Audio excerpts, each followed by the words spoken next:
I made this beautiful dress with scraps of velvet fabric and 2 yards of floral crepe. If this is something you would like to make, keep watching. You're welcome back to my channel. So the first thing we're going to do is we're going to bring out our bodice pattern. This one is a full top pattern. We have a tutorial on our channel, you can check that out. We just curved the bottom of the pattern with about 4 inches. We went up by 4 inches, and for the chest line we went up by 1.5, and then we're just going to curve this part out into the armhole. We're just going to cut it out into the armhole. What I'm doing is I'm just blending the 1.5 inch so that I have a more a well-sitting curve at that bottom part, and that will be all. Don't forget, this pattern, for this pattern we do not have any seam allowance because the fabric is a stretchy one and we wouldn't want to add any unnecessary seam allowance. Even though when I was cutting it on the fabric, I added about 1/2 inch seam allowance, and when I was sewing it became quite useless because what I took out during sewing was up to 1 inch. So meaning I added 1/2 inch and I took out 1 inch. So you can do yourself a favor and don't add any sewing allowance at all, as long as you are sure that the fabric is stretchy, you don't have a problem. The next thing we're going to do is we're going to use the front to also mark out for the back, and that will mean the first thing for the back cutting is we're going to mark out the zipper allowance. We're going to be using about 1 inch zipper allowance. Don't forget, this is a scrap fabric and we don't have much of it. So if you are like us, you are just going to manage what you have. If you don't have enough for 1 inch zip allowance, you can make do with 1/2 inch allowance. Don't forget that. So we are just managing our scrap fabric, and this is definitely going to come out very well. So you see what I'm doing? That armhole point is just what I'm just tracing my front pattern. All the necessary points that I need for my back pattern is what I'm just marking out. I'm just marking out from the front. So that's what I'm doing right now. So also, if you're just following with the tutorial, just also do the same thing for your own pattern, and then you will be good to go. So I'm just marking everything out. You see the way I'm just placing it, I'm marking it out, I'm marking what I need out from the front pattern. You see, from the waistline I just came down with about 3 inches. So that's just what I have for this pattern. You won't have a problem at all, but in case you have a problem, you can just refer to the basic bodice pattern on our channel, then you can learn. You see what I did? So at that point I'm just going to mark out where the waist measurement is, and I'm just going to rule that part. In case it is necessary, we'll be referring back to it, hence the marking. Then the next thing I'm just going to do a slight slant at the back, a slight curve at the back, just to make it sit nicely at the back. So that's what we have. So for this back, if you want to also create a basque at the back, this is the point to do so, but I didn't want a basque at my own back, so I just wanted it straight, hence this cutting. Please, if you've watched to this point, give us a like, comment, share, and please subscribe if you haven't subscribed. Right now I just marked that this is the back pattern. Do so that you don't get it all messed up.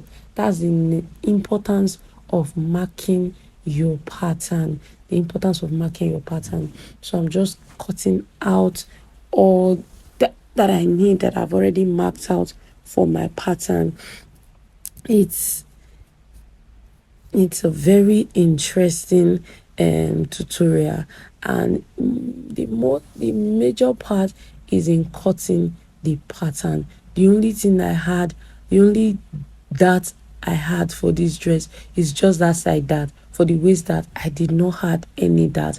Talk more of transferring it, there was no that at all, just that side that, and that's all I needed for this pattern. But in case you are a more busty person, you might need the waist that, so you see, this is the original velvet that I'm using. I'm just checking out the side that has the most stretch so that I can fold to that side of the pattern, then to the fabric, and then I'll just place my pattern on the folded fabric like this, pin it down and cut it out. Just in case you don't want that upper part where I went up at the chest line by 1.5.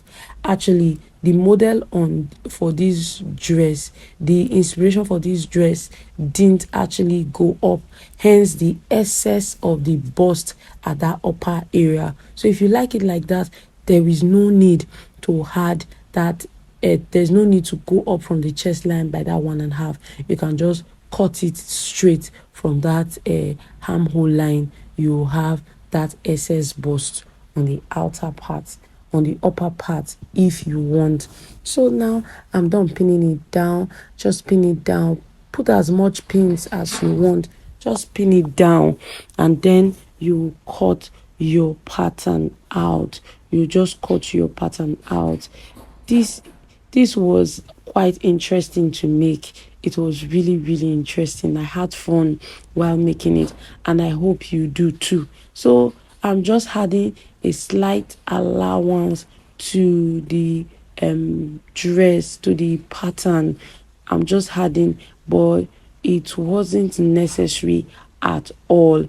It wasn't necessary because I had to even sew more than the added allowance because it stretches, and if you want a stretchy fabric to really fit you very well, you have to not just only don't add allowance to your pattern, but also you have to take out from that pattern so that it will, especially the ones that has a zipper allowance.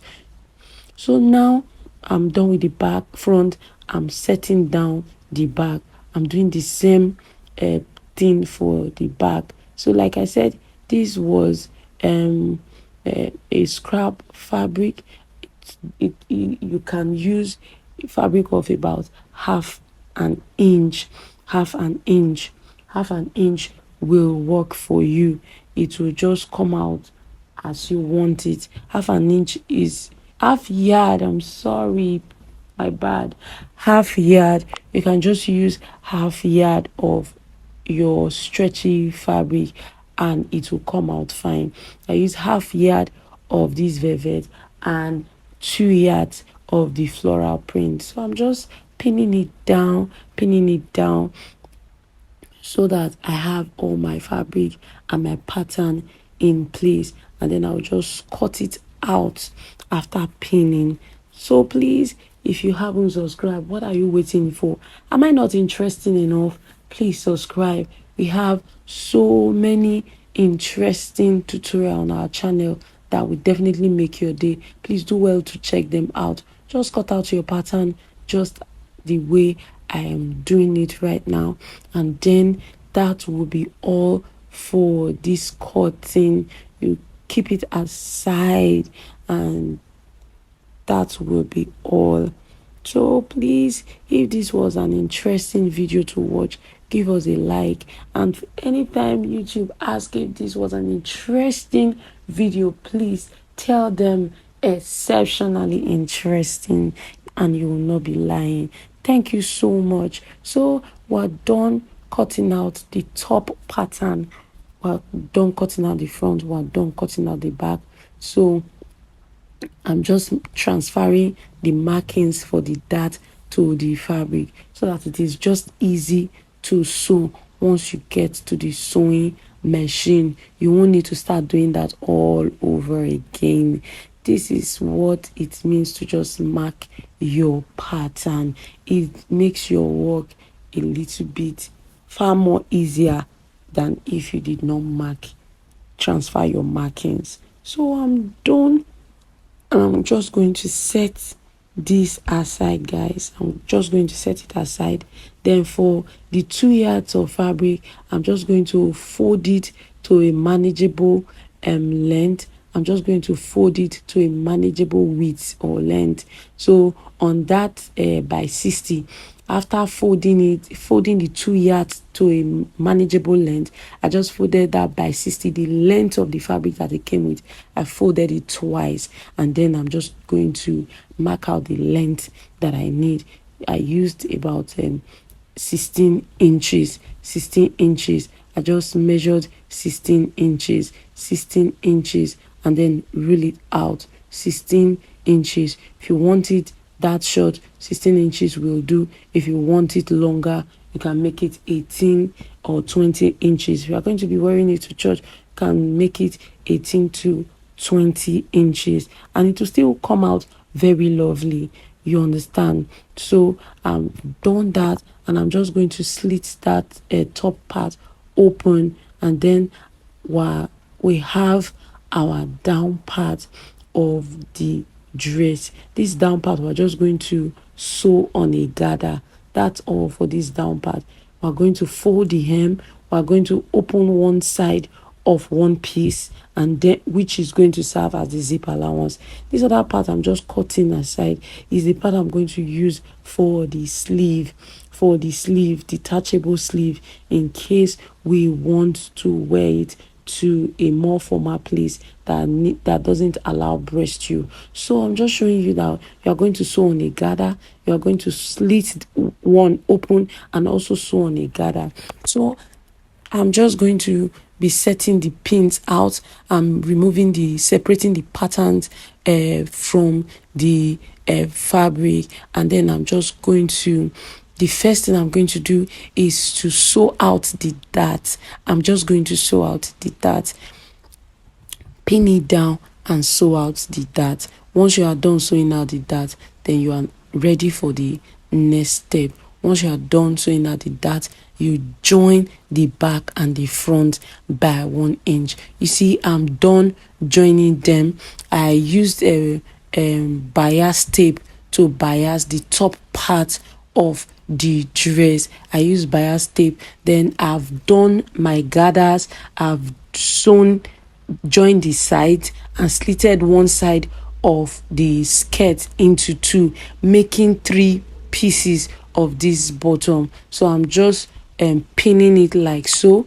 I'm pinning it down so I can take it to the sewing machine and just sew it down. So I'm done sewing it. It is a stretchy fabric.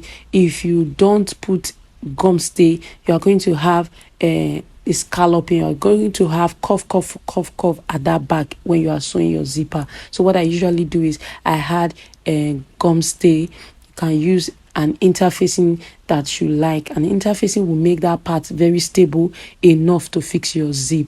So that's just what I did here. I pressed my work so that my work can have that nice look, that nice finishing. So the next thing is I'm going to go to the sewing machine, and I'm going to add my zipper.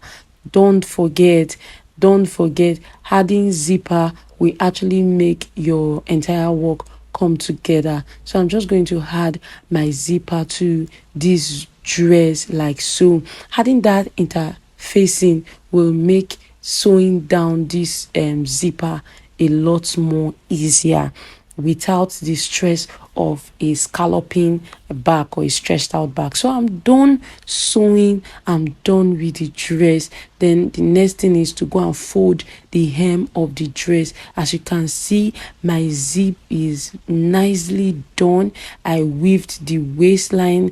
I weaved the parts, all the edges that needed to be woven. You see, I already biased the top part, and it is done. The dress, this first half of the dress is done. So just in case you want to add this sleeve, you like to add this gather's sleeve to the top, and you can detach it and you can also put it. So the first thing I did is to measure a strap of what we minus about 6 inches at the front and 7 inches at the back, which makes 13. So altogether I have 14 inches strap there. Then this other strap, I folded the two edges, in fact all of the edges, the four edges, the two long edges and the short edges, I folded it and sew gathers on the middle part. I sew gathers on the middle part. I'm just gathering the fabric where it was sewn. You just gather till you have enough for the strap. You gather it till the till it is enough to cover up the strap without having excess or shortage. So now I'm done with the gathers. I'm just going to bring out my strap to check if it is short enough, if it is too short, or if it is just the exact length that I needed. And then I'll take it over to the sewing machine and I'll just sew it down at the middle. You can see the way I'm arranging the ruffles so that I don't have any fly away or anyone caught at the middle while sewing. So this is just what you do. You just sew it down once. You just sew it down once at the back of the ruffle. You're just going to sew it down at the back of the ruffle. So this is my press button. You can use your regular button, but for this detachable one, I sew the press button on all the four edges of the ruffles, and also two sides in front and the two sides at the back. And that was all I did. I unstitched the press button to all the sides that I needed it to be. Whichever way you decide to style this dress, A or B, you are going to look super gorgeous. We have a whole lot of interesting DIY on our channel. Do well to check them out. Thank you for being with us today. See you on our next tutorial. Bye.